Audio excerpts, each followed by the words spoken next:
Shalom à tous. Nous savons tous que nous sommes dans une génération de démesure, d'extrême. Tout va très très vite. Et donc, de la même manière qu'en une fraction de seconde, tu peux, en appuyant sur un bouton, enclencher une bombe atomique malheureusement. De la même manière, en une fraction de seconde, avec la tchouva, tu peux enclencher en toi une sainteté extrême jusqu'à devenir un tzaddik. Mais comment c'est possible de devenir un tzaddik? Ça dépend pas de nous d'être un tzaddik. Et on n'a pas le libre arbitre sur ça. Mais alors, comment c'est possible? Tout simplement, c'est marqué dans le Tanya, le premier pasuk du Tanya, Mashbi, Motote Tzadik, Ve'ati Racha. On fait jurer la Neshama avant de descendre ici-bas sur terre, sois un Tzadik et ne sois pas un Racha. Qu'est-ce que ça veut dire ne sois pas un Racha? C'est que si tu n'es pas capable au moins d'être un Tzadik, alors écarte-toi du mal et fais le bien dans ta vie. Mais le Rabbi nous dit, c'est-à-dire que dans cette génération, du fait qu'on est dans une génération de démesure, on a le pouvoir avec ces lumières qui sont les lumières de la Géoula, les lumières de la délivrance, qui sont déjà ici-bas sur terre, on a le pouvoir d'enclencher justement cette démesure à l'intérieur de nous. Quand bien même notre nature n'était pas celle d'un tzaddik, on a le pouvoir d'enclencher ça en nous jusqu'à devenir réellement un tzaddik mamash, réellement. Alors, comment c'est possible? Le Tanya nous dit en fait que Alvaï Benoni, c'est-à-dire que toute notre vie, on doit aspirer à devenir un Benoni. C'est quoi un Benoni? C'est une personne en fait qui maîtrise totalement ses pensées, ses paroles et ses actions. Mais là, le Rabbi nous parle de quelque chose de totalement c'est quelque chose de totalement nouveau. C'est quelque chose d'extraordinaire qu'il nous dit. C'est qu'on a le pouvoir de devenir un tzaddik. Alors comment? Alors il dit tout simplement en fait, du fait que tu t'habitues à être, du fait qu'un ergel, c'est-à-dire une habitude devient une seconde nature.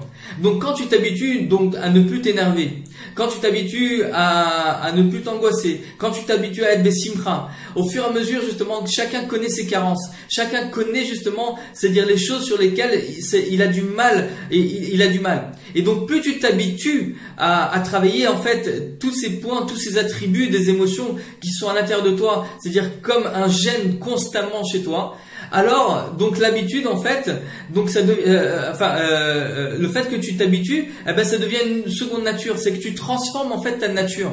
Et donc le but de la Géoula Amitid Vashlema, il dit que si maintenant, c'est-à-dire une personne s'habitue pas une fois, pas deux fois, c'est sûr que ça demande un effort, mais cet effort-là, il sera récompensé. Pourquoi? Parce qu'il n'y a que Dieu qui connaît le cœur et la volonté de la personne. Et donc si on est réellement honnête avec nous-mêmes et honnête avec Dieu lui-même, il n'y a que Dieu qui sonde les cœurs et c'est ce qu'on aspire à l'intérieur de nous. Et donc alors oui, Hachem aspirera et mettra en nous en fait un rouach, comme le dit le Rabbi, aspirera en nous un rouach, un esprit saint d'un tzaddik qui habitera en nous en gestation d'une certaine manière, c'est-à-dire que réveillera en nous un esprit pur de sainteté qui fera en sorte à ce qu'on sera un tzaddik réel, au vrai sens du terme.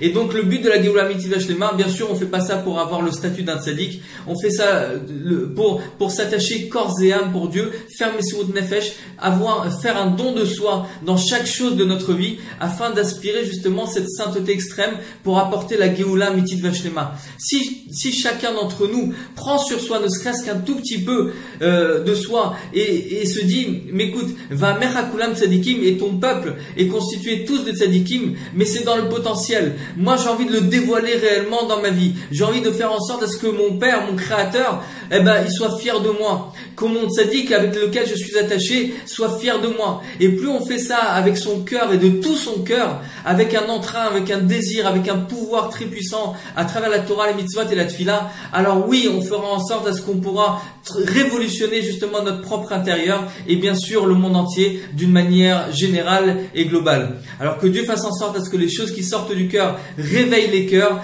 jusqu'à ce que la gloire de Dieu se dévoile avec son Mashiach. Une très très bonne journée à vous.